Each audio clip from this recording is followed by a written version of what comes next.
Okay, so it is Sunday, the 25th of February. We're gonna bleed the brakes out today. Maybe put a little fluid in the rear differential. Yeah, I don't know what else. We might do a little bit of wiring, but I can't do a whole lot of wiring because with the engine unhooked, there's all sorts of loose ground wires that need to be hooked up for most of my systems on the inside to actually come on for me to find the power and ground wires that I need. But I have some existing wiring on the steering wheel for the launch control that I can fix up, and I can also wire up the burn limiter, or the burnout rev limiter from the MSD to the line lock wiring. I can do that, so I might do that. But we are going to bleed the brakes. Me and my wife's going to help me out. But right now, sitting down on the ground because I had to use my jack stand so I could do an oil change on something. So we got to jack it back up, put the jack stands back underneath it, and take the wheels off so we can start bleeding. And that's what we're up to.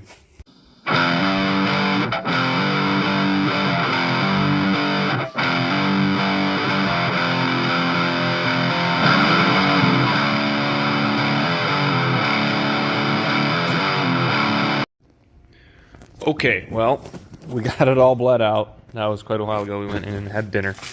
Wife doesn't want to be on camera, so that's fine. We got it all bled out. Started in the passenger rear, and driver's rear, passenger front, driver's front. Interesting thing about this that I didn't realize, I don't know why I would think of this, but apparently for this particular set of rear brakes, which is a rear brake conversion kit from Right Stuff brake parts, it's actually the same calipers that are on the front, but they have a hydraulic parking brake. Okay, so that is on. Cannot spin. This is off, and we can spin. So for whatever reason, and I don't know why, but in order to get these rear brakes to bleed all the air out correctly, I had to have the parking brake on and then pump the brakes up and then open the bleeder, and then the air would come out. I don't know why that is. Maybe somebody knows, but I don't know. But that is what we discovered we needed to do to bleed all the air out of the rear brakes. So that's what we did. Don't mind my mess. Gotta make sure this parking brake is off. Okay. So now we're gonna do a little testing on the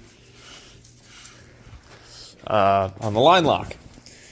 So I've got a jumper wire going from positive on the battery over to here. We're going to stick it in the positive feed wire going to the line lock because it's already grounded over here, so we don't need to jump that. Oops, I just dropped my wire. Oh well. I'm going to set the camera up differently. Oh, I had the brake depressed with pressure on the system the whole time while we were eating dinner, and with some towels down here on the new connections checking for drips or anything, and we don't have any, so that's great. No leaks. Awesome. So anyway, we're doing the line lock testing now. So what we're going to do is apply the line lock, depress the brake with my brake depressor. It's just a pry bar that I'm stuffing into the carpet and floor, and it kind of works for now. We're going to do that, and then make sure that the brakes still spin in the back. And they should. So that's what we're going to do right now. Let's get this thing set up here. Okay. So I've got my power wire jumper. I'm going to apply the line lock. Okay.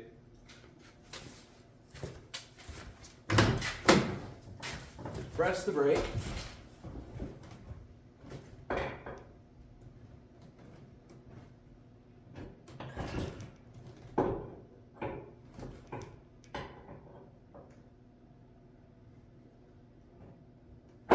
Maybe.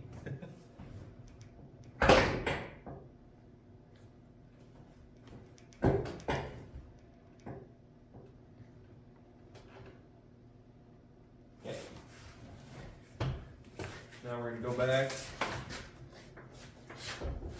And the rear brakes are still moving. And the front brakes are not. Disengage the line lock. Now we should have brake pressure to the rear brakes as well. No, interesting. Okay. Kind of makes sense. Let's pump the brake again.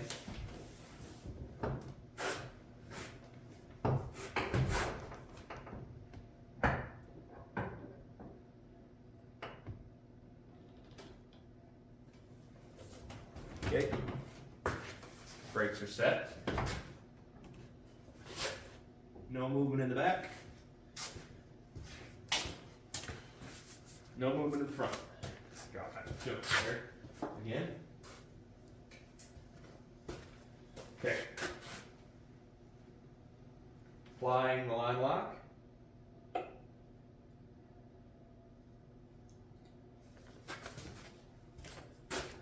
And releasing the brake pressure. Movement in the front brakes. No movement in the rear.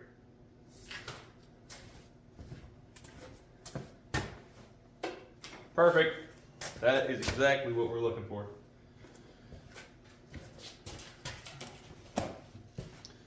So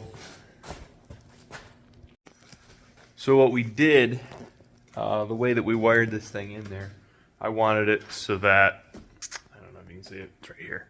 Yeah, anyway. I wanted it so that when you flip the switch, so I've got it on a little switch right here. It's this switch right here. It's not currently powered up because the engine harness powers that power wire and the engine harness is disconnected. So when you flip that switch, it will lock in whatever applied or not applied position the rear brakes. So if you've got your foot down on the brake and you apply it, it will lock the rear brakes, and then you can release your foot and the front ones would be free, which not really sure why you would ever do that. But if you have your foot off the brakes and you apply the line lock, when you press down on the brakes, you will only be applying the front brakes. That is what I want. And that is so that in a burnout, when the brake or when the switch is applied, it locks out the rear brakes, so there's no dragging of the rear brakes while doing a burnout. They'll just be free to spin as easily as it can back here. So that'll save my rear brakes from getting too hot and just make the burnout a lot easier to do. So it should just be easier on everything overall.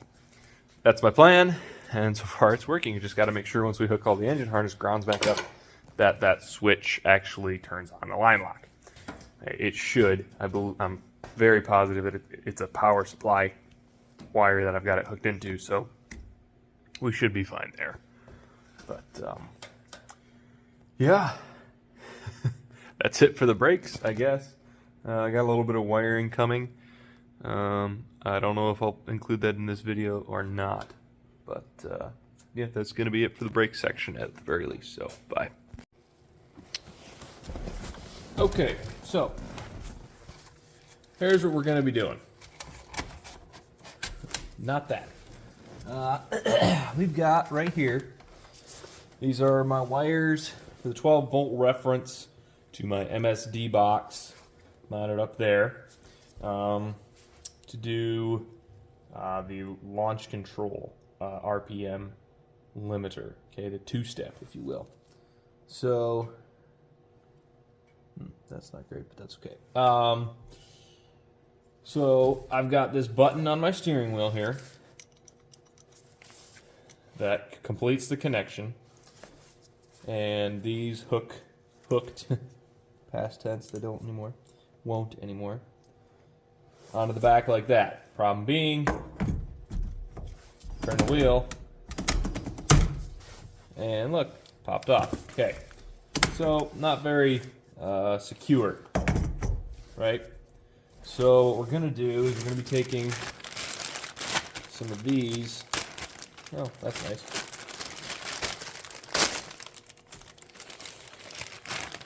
weather pack connectors that have this lovely clip on them. And we're going to be attaching these on there. So, I don't know which end I want where. It really doesn't matter which end I want on which piece of the thing.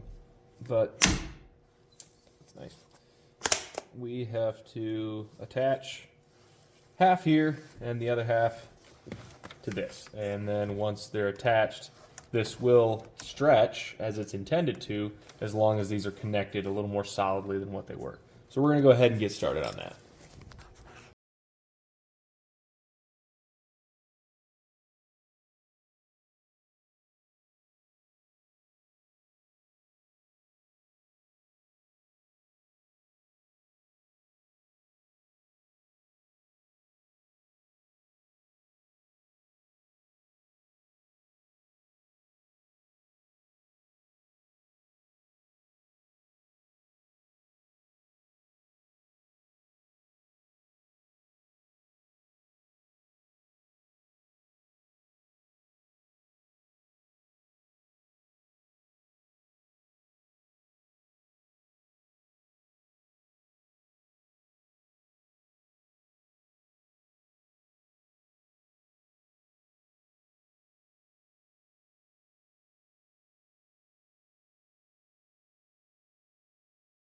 Okay, so we got this wired up now.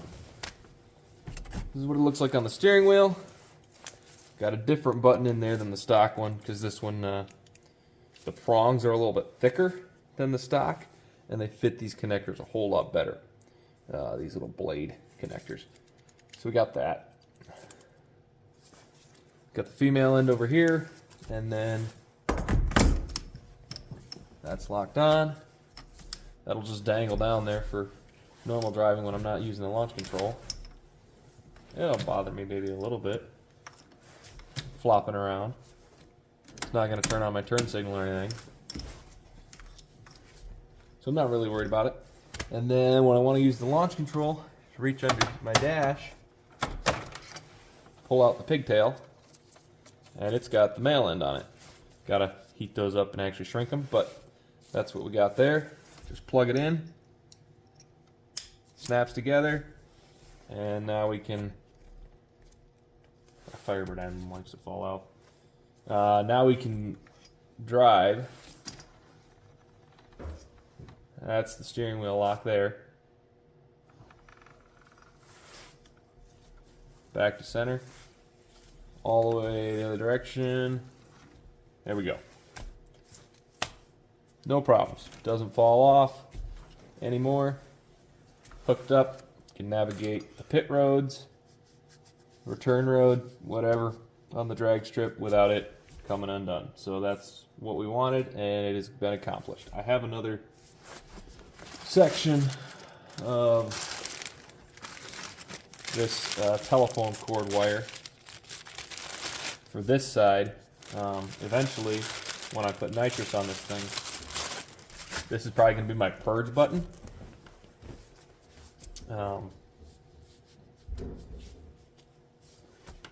Yeah, so I'll have that hooked up similarly to another pigtail from under the dash.